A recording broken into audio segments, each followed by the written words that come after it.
Welcome back. President Trump will speak with the leaders of Canada and Mexico today after both put retaliatory tariffs on the U.S. over the weekend, or promised retaliatory tariffs. Trump is imposing a 25% tariff on imports from Canada and Mexico and a 10% tariff on energy products from Canada and an additional 10% tariff on China.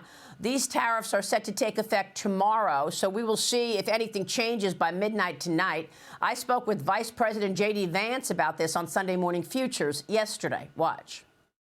The problem with this whole idea that they're going to retaliate is they have already been taking advantage of America for decades. The retaliation is Donald Trump saying no more. We know that Mexico has allowed the facilitation of the illegal drug trade and illegal sex trafficking for years and has done nothing about it. If they want to be a better partner to us, the time starts now. We know the Chinese, of course, have stolen American manufacturing jobs for 30, 40 years, and also that they facilitated the trafficking of illegal fentanyl into Mexico, where the drug cartels then bring it into our country. We are sick of being taken advantage of. The European Union is also vowing to respond to any potential tariff, as Trump has threatened similar action on the EU. Joining me now is former House Speaker and Fox News contributor Newt Gingrich. Mr. Speaker, always a pleasure. Thanks so much for being here. Oh, it's great to be with you. Your reaction, Newt, to these tariffs and this overreaction on Wall Street. Stocks are selling off. The Dow is down 654 points right now on the news that President Trump will, in fact, put these tariffs into effect beginning tomorrow. Well, look, this is a very big, very wrenching change. For really since World War II, when we were the only country that had an economy that hadn't been bombed. And we were half the world's gross domestic product. We've allowed other countries to take advantage of us for a variety of reasons, and we've gotten very sloppy about it. We've also been dominated in public policy by New York financiers who are making billions while basically allowing American jobs to go to China and other countries, but they made huge profits out of it. So what you now have is a national movement, and its leader has said, look, I want to protect American jobs. I want the American economy to grow. Well, that is, if you're everybody else. I mean, imagine you had a brother-in-law who always borrowed your car, your vacation home, and your bank account. And one morning you said, you know, I'm not going to loan you my car. You're not going to get my vacation home, and I'm taking my bank account back. You know, your brother-in-law would be really mad. Well, all these countries have been taking advantage of America. And I went through a period in the 80s and 90s when I finally realized, you know, we're just being played for suckers. You know, people talk about free trade. There is no free trade with China. There's no free trade with Mexico. You look at Canada.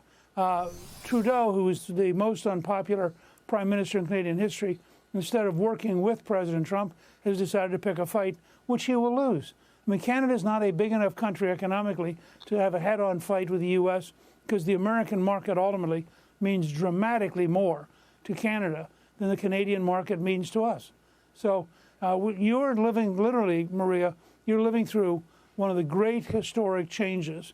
And that's why occasionally President Trump will quote President McKinley, who was the most advocate of high tariffs, why they were good for America.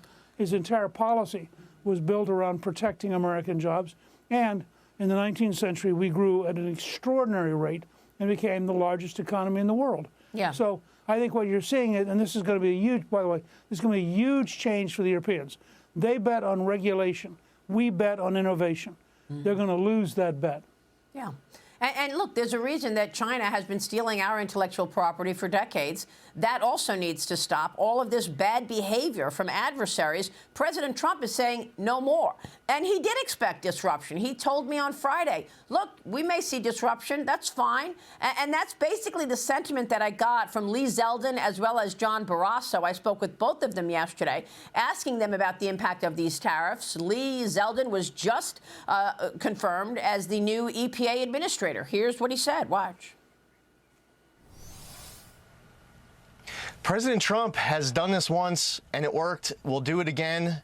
President Trump has thought this through. We saw it with the USMCA from President Trump's first term, which was a huge success, replacing NAFTA. And there is that moment where maybe it feels like friction and uncertainty, but President Trump's leadership and the strength and power of the American economy, we have talented people who are working alongside of President Trump to implement this agenda, and I'm confident that we'll achieve the outcome and the vision that President Trump has. He is not going into this blind. He's done it once, it worked. He'll do it again. It'll work this time, too.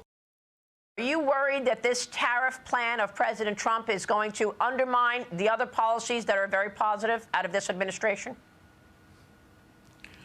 No, I don't, Maria, because the president has such a pro-growth group of policies in terms of cutting government spending and government waste and the bureaucratic bloat that we have in our federal government right now in terms of keeping taxes low, in terms of also getting rid of regulations, unleashing American energy. All of these things are pro-growth, going to help the economy. Do you expect that they're going to retaliate tomorrow? Well, I would expect so, but the president has every right to hold others accountable who do not treat us fairly, properly. So, Newt, something tells me that the U.S. is not going to be the first one to blink here. And I know President Trump is staying firm. We'll see if they blink by midnight tonight. I do want to get your take on the agenda, though, Newt, because the White House is now saying that President Trump wants to tie the no taxes on tips, overtime pay, and Social Security benefits into the reconciliation bill, that one big, beautiful bill, after House Republicans left their Florida retreat last week with no final plan to pass the agenda, Newt. Apparently, I'm told they went in there saying we're going to find $2.5 to $3 trillion of offsets to pay for all of this. They came up with $300 billion in spending cuts. They couldn't find any more.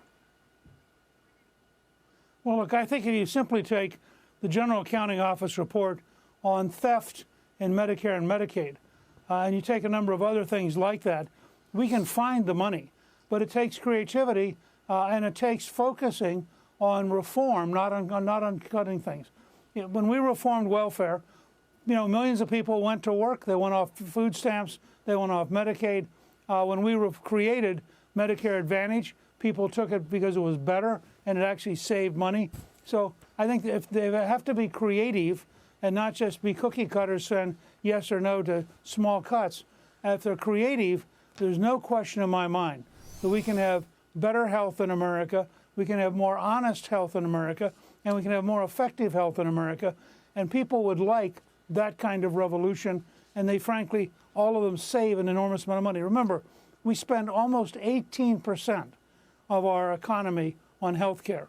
You cannot continue to allow people to steal. You can't continue to allow programs that don't work.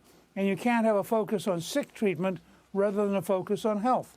Yeah. And so I think if you get those kind of breakthroughs, they can find the savings in a pretty dramatic way. And I think, most people want to see a change to our health. And I do believe Robert F. Kennedy Jr., gets confirmed. But, Newt, what do you think about these committee hearings? Because what I'm hearing about Tulsi Gabbard is they're not there yet. They don't have the votes for Tulsi Gabbard.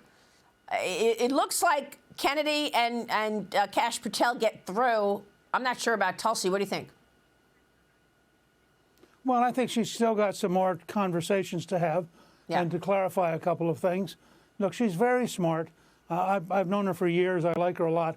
But I think she wasn't quite as aggressively clear as she could have been in that last hearing. On the other hand, I think Robert F. Kennedy Jr.